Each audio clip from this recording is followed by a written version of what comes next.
এক ছিল এক ছাগল, আরেক ছিল এক গরু।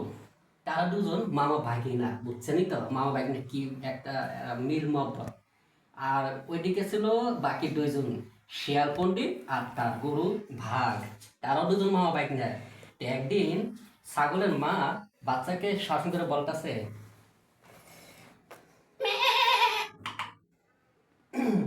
বাবু তুমি বাসায় থাকো, আমি না পর্যন্ত বের হবো না, বুঝছো? তখন বাচ্চাই বললো, কেন আম্মু, আমি কে জন্য বের হবো না? আমার তো একটা স্বাধীন আছে, আমি বের হবো, ঘাস খাবো, পশু পাখি ডাক দিতেছে, কত সুন্দর আবহাওয়া, মুক্ত বাতাস, আমি কি সেটা খুঁজে পাবো? গতরে খালি তো জিম মাইরা অবশ্যই হয়ে যাবো গা। না না, সেটা না, তুমি এখন খুব ছোট আছো, বোঝো না? বাইরে মামুরা আছে, বুঝো না? মামু শিয়াল, তারপর বাঘের আছে, বুঝো না? ও, ঠিক আছে, তাহলে আমি বাসায় থাকি। আচ্ছা, আমি না কোনো বাইরে বাড়াবো না।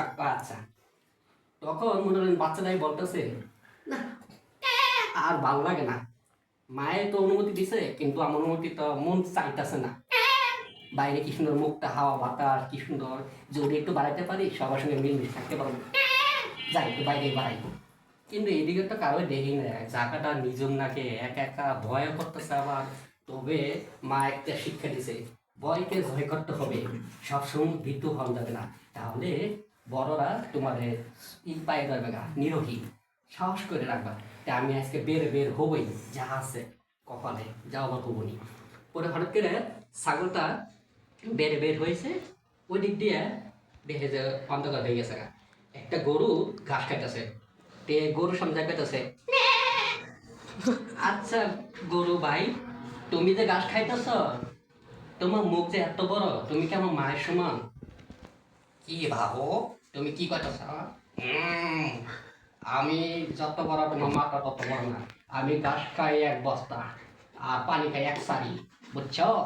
আমার সঙ্গে তোমার মায়ের তুলনা আলাদা, দেখো না আমি যত খাই লম্ব সামুরা হই। ছাগল বাইতেছে, ও ঠিক আছে, আপনি এটাকে ভয় করে। হ্যাঁ, তে মামু, আমি তো ভয় পাইতেছি, অনেকদিন পরে বাইরে বার হাইছি। কেন, তুমি শিশু বাচ্চা, তুমি ঘরের ভিতরে থাকবা, তুমি বাইরে কেন বার আছো? মায়ের হুকুম বুঝা না, যাও, নয়তো যে বাক্সিয়ালার আছে, সন্ধ্যা হইলেই হামলা করবো। ও ঠিক আছে।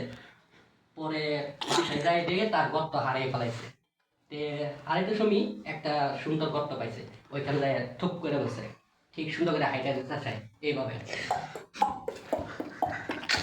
যায় যে একটা গর্ত, সেখানে লুকিয়ে বলতেছে, হাই হাই রে, শীত পড়ে আছে গা, কন আসে, গর্তটা যে সুন্দর শরীর কামাইতেছে, আমার তার মন চাইতেছে না।